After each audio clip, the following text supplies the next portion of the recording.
In the beginning of this movie, Caddis sees that there are very dense clouds over their city, which made it seem like a terrible storm and rain were about to come. Suddenly, it starts to rain, but the strange thing is that the rain is not water, but oil, which makes Caddis collapse at the sight. He suddenly wakes up. Everything he saw was just a dream. He washes his hands and comes for breakfast, where we meet his wife and daughter, Hina. Caddis himself was working in construction, while his wife helps the family by sewing. They are on vacation for 3 days and do not go to school because Hannah cannot speak, and they needed to learn sign language to communicate with her. They were also getting her treated. Therefore, they were facing financial difficulties. Additionally, his wife was planning a vacation, for which she had saved a lot of money by working. It is shown that there was a lot of useless stuff in their house because she felt that a great disaster was coming to their city. That's why she wanted to get rid of their odd belonging when suddenly the black clouds gather in the sky again. A tsunami comes. Thunderous lightning strikes the ground, causing Caddis's dog to bark in fear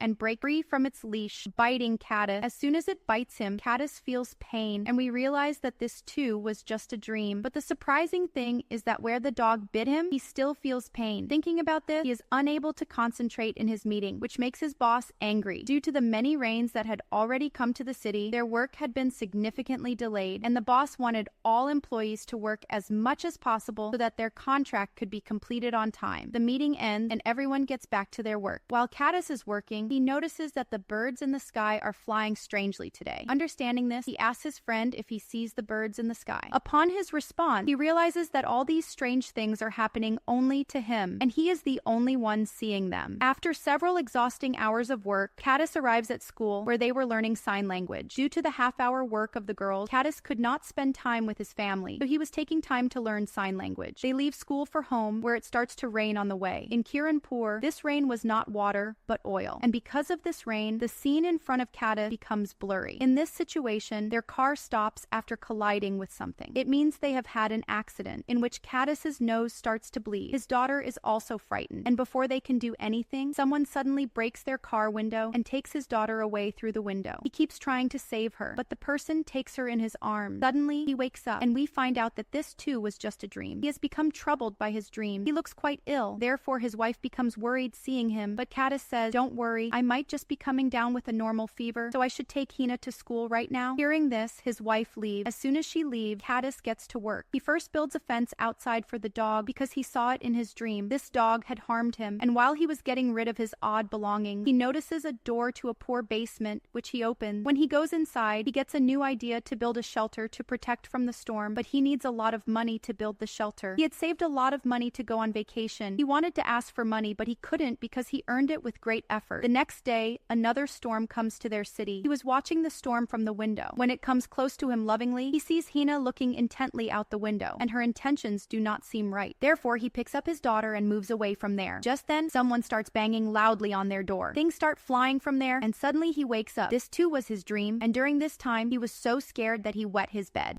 At this time, his wife comes into his room. They were supposed to go to church today. He says, "Sorry, I won't be able to go with you today. You go ahead. I will take care of Hina at home." Agreeing to his word, his wife leaves. After she leaves, he changes his bedsheet and takes Hina to a library where he continues to search about her illness, but he doesn't find anything specific. After that, he takes Hina to a grocery store and buys a lot of packed food. The next day, worried about his condition, he even goes to the doctor. He tells the doctor that he hasn't slept for the last 4 days. The doctor says that's not a big deal. Then Caddis tells him that's not the real reason. The real issue is that I feel very strange, and even stranger is that I can still feel things after they happen. Like when the dog bit me, I still feel the pain on my body. The doctor realizes that he has developed some mental issue. He says, "Right now, I am prescribing you some medicines that will help you sleep well, but you need to see a psychiatrist." On the other hand, we see that Caddis was at an insurance company because the health insurance he got from his job wanted to operate on his head, and luckily, this request gets approved. When he goes to get the medicine, he finds out that the medicine will be given to him for free, and hearing this, he becomes very happy. Upon returning home, his wife is happy. She tells him, "You won't need to save much money. The operation will happen, and we can easily go on a family trip too." Caddis is also happy with all these things. He quietly takes the medicine given by the doctor in the washroom. He had a very good sleep. No bad dreams came. Therefore, he felt quite refreshed, and he noticed this. He went to work like this. At work, he was talking to his friend about the shelter being built at his home when suddenly he hears the sound of thunder in the sky. When he looks up at the sky, he is surprised to see that it is completely clear. Even his friend did not hear the sound of thunder. This thing disturbs him so much that he becomes ill. He starts feeling nauseous, so he takes a leave from work and stays back. It was time for him to get dressed, so he took a car and saw someone canning there. As soon as he saw it, he got the idea that he could make a good shelter from these cans. But it was not the right time for this. He was unaware of the panic attacks he was experiencing. Therefore, he goes to his mother's house because many years ago, his mother also went through a similar illness. She also had panic attacks. Strange illusions would come to her, which led her to leave home, and his father raised his brother alone. Then one day, they found their mother near the garbage. After that, Cattis and his father admitted her to a private hospital. Cattis wants to know from his mother if what is happening to him is because of her genetically, but at this time, his mother does not remember anything, not even that Cattis is her son. In clear words, Cattis learns nothing about his illness here either. Now the next option was to meet a psychiatrist, but his condition was so bad that he couldn't even drive. Therefore, he calls his doctor and asks for another option. The doctor tells him to meet a consultant. This consultant listens to him well, but because she is not a psychiatrist, she neither diagnosed what the issue is, nor could she suggest anything for his treatment. She also advised him to meet someone. Day by day, Cattis was becoming more fearful, and his condition was deteriorating. He felt he should build the shelter at any cost, for which he needed a lot of money. This time, he mortgages his house. After getting the money, he also needed some material. To build the shelter outside his house, the first thing he needed was a dining machine that was at his construction site, but it belonged to his boss. It was against the rules to take it home from his company. But here, he brings several tests along with his friend, and they start their work. When his wife sees all this, she and Cattis have a fight. In this argument, his wife also finds out that Cattis has taken a huge loan of $6,000, which makes her even more upset because they were already not financially stable. Their expenses were barely being met. How would they repay this loan? This tension drives her to a breaking point, and she leaves him alone as she is also feeling strange. Going into the washroom, she takes the medicine given by the doctor in a dose slightly higher than the routine. But today, this medicine doesn't work either. She has a terrifying dream again, and while watching it, she starts screaming. Noticing this, her wife wakes up, and when she shakes Cattis, blood is flowing from his nose. Seeing this, she collapses. She quickly calls an ambulance, but Cattis refuses to get checked by the paramedic team because he feels that everything is completely normal. After their insistence, Cattis realizes that his wife is very troubled because of him. Therefore, today he hides nothing from her and tells her everything. Hearing about his mental state, the upcoming panic attack, everything that was happening to him, his wife becomes worried. She tells him, "Don't worry, everything will be fine. We will go to a psychiatrist and you will be back to your old self." The next day, Cattis goes to his boss and asks to shift his friend from his team to another team because in the dream he had last night, he saw that his life was in danger from his friend. Therefore, he distanced himself from his friend as well. On the way back from work, he buys 3 gas masks. Upon arriving home for his family, he shifts his container underground. He completes his shelter. While he is doing this, his brother comes to him to explain that what he is doing is wrong. There is no need to build such a shelter. But Cattis does not listen to him. At night, he has another dream in which he sees a girl standing wet in the kitchen. She is looking at the knife lying next to her. It seems like she is about to attack Cattis with this knife, but Cattis explains to her, and suddenly he wakes up. According to this, he becomes even more scared, and when his wife tries to touch him at breakfast time, Cattis distances himself from her too. His wife tells him that his boss has come to meet him. His boss brings bad news for him. The thing is, he used his company illegally to build his shelter. Because of this act, he has been fired from his job. Now, he only has health insurance for 2 weeks, which he can use to treat his daughter. Cattis tries very hard to explain to his boss. He is in a difficult situation, but the boss does not listen to him and leave. This bad news drives Cattis crazy because they were already unable to afford their expenses. On top of that, Cattis had taken a loan, and now he was jobless. Thinking about all these things, he slaps Cattis in anger and takes Hina away from there. But this anger is temporary. She knows that Cattis is not well, so she comes to him with all the money she has saved and says, "With this money, you can repay your loan. I have canceled my beach trip, and as for Hina's treatment, I think we should both focus on finding new jobs so that we can save money for treatment, and also, you really need to see a psychiatrist." At this time, Cattis agrees to her. After that, they set out for a school dinner. At this school dinner, his friend, who had helped him build the shelter, was also present. Seeing him, Cattis goes mad with anger because he lost his job because of him. He misbehaves in front of everyone and tells everyone that it was Cattis who asked him to do illegal work, even though he did not know about Cattis's mental condition. Therefore, he was angrier about this. When he was Cattis's friend, he felt that he had been betrayed. He gets angry while listening to all this and knocks over his table, shouting loudly to everyone, "You all think I'm crazy, but that's not it. What I'm doing is right. A terrible storm is coming, and you are all not prepared for it. I am the only one preparing." Saying this, he lost control. The next day, it felt like everything he said was coming true, as the birds in the sky were flying in the same pattern he had seen in his thoughts. Seeing this, he notices Hina standing in the middle of the road. He saves Hina, and suddenly all the birds start flying around him. He barely manages to save Hina. Suddenly, a siren also starts to sound. Hearing the siren, he suddenly wakes up. This means it was also his dream, but one thing that was true is that the siren was ringing in the real world as well. They look outside. A terrible storm is coming. To protect from this storm, he takes his family to the shelter he built and puts gas masks on all three of them. They fall asleep there. In the morning, when they wake up, they realize that the storm has passed, yet he is afraid to open the door. He tells his wife, "You open the door," but at this moment, she does not listen to him and says, "You open the door yourself. Face your fear." When the door opens, they are surprised to see that the sky is completely clear. Their neighbors are also safe, and some people are clearing the destruction caused by the storm. His wife says, "Why don't you stay here with us for a few days?" Hearing this, Curtis is shocked. He never wanted to be away from his family, just like his mother had gone away, but now it was a necessity, just for a few days. She explains, "We won't be far from you, just for a few days." But Curtis is still not ready for all this. He says, "Before that, I want to go on the beach trip with you," the same trip that Smita always used to plan. They go on the trip, spending good or bad time with his family. Just then, Hina signals him about a storm coming from the two seas. Seeing this, he becomes frightened. This storm was exactly the one he used to see in his dreams. When he looks back at his wife, she is also shaking her head, trying to tell him that what he is seeing is happening in reality. And at the end of the story, it is revealed that Curtis was not actually ill. He was truly seeing the future. He was seeing the disaster that was about to come, for which he had also prepared. And with all this shown, the story ends here.